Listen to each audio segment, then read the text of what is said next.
આ રામપુર ગામમાં રામ મંદિરનો જૂનો ઇતિહાસ છે. આ મંદિર છે રામાપીર બાપાનું.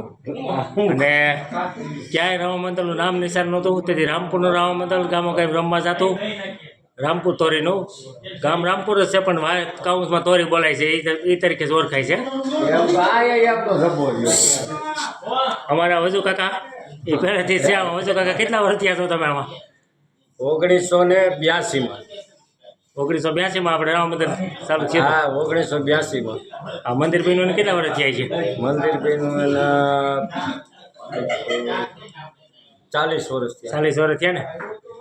અને આ બધું ભાલા ને એવું બધું હંધીશ આમ સતત મોજૂદ છે. આ બધું આ રામ મંદિર રમવા જતું. હવે માણસો બધા સુરત રહી ગયા અને આ બધું છે. અને હજી સુટકેસ ઉધાર્યું આમ જો જૂનવાણી આ સુટકેસ એ બધા સામાન બધું લઈને જતા. આમાં મુગત ને ઓજા આમાં કાકા બધું ભર્યું છે ને ભર્યું આમાં.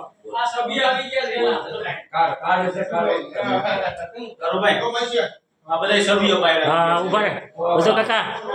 આ બધો આમાં બધો મગજમાં સામાન બધું છે જ ને આમાં બધું.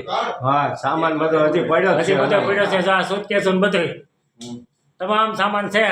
પણ અમારા બધા ભાઈઓ તારે સુરત વહી ગયા છે. થાય બધું બંધ છે. પણ કોઈને હજી આ મુગત ને બધું જોતું હોય તો ભાડે મળે છે. મળે છે ને?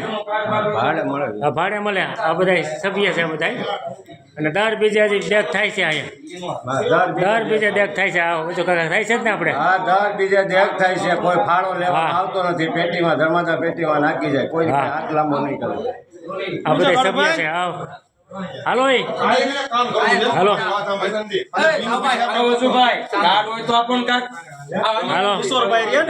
હાલો કિશોરભાઈ. કિશોરભાઈ રામ મંદિર માં રહેતા. અને આપણે શું બનતા કિશોરભાઈ? બાવા બનતા અમારે કિશોરભાઈ. અમારે પ્રમુખ કાકા છે. પ્રમુખ છે. પ્રમુખ છે. હે કિશોરભાઈ પ્રમુખ છે. એને પૂછવું એમ તારીખ લેવી કિશોરભાઈ. તારીખ ક્યાં છે? અને અમારા ગણે બાપા એક ઠેકાણ બધા છે રામપુરમાં. હા બધા. આ કલ્પેશભાઈ ઓરા અમારે કુમાર હતા થાય છે. અમારે ઠુમરના જમાય છે. હવે આમ ગણપતિ બાપાના ટ્રસ્ટી છે. અમારો ભાઈ છે નાનો ભાઈ, મારા કાકા દીકરો. અમારા આના પપ્પા હતા ને અરજી ભાતી થતા. એક મારા બીજા કાકા હતા ને રબારી થતા. હા, અમારા જયંતિ કાકા, અમારા કાંતિ કાકા અરજી ભાતી થતા. હા, અમારા શંભુભાઈ ઠુમર છે. આ દિનેશભાઈ ગેવરિયા છે.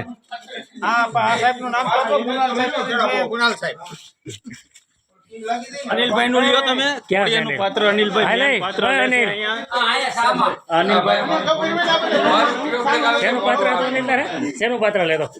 માતાજીનું ખોડિયારમાં ને. અનિલભાઈ ખોડિયારમાં પાત્ર લેતા. પછી અમુક અવસ્થા થતી જાય એટલે જોવાની તૈયાર થતા જતા. એ રીતે હતું.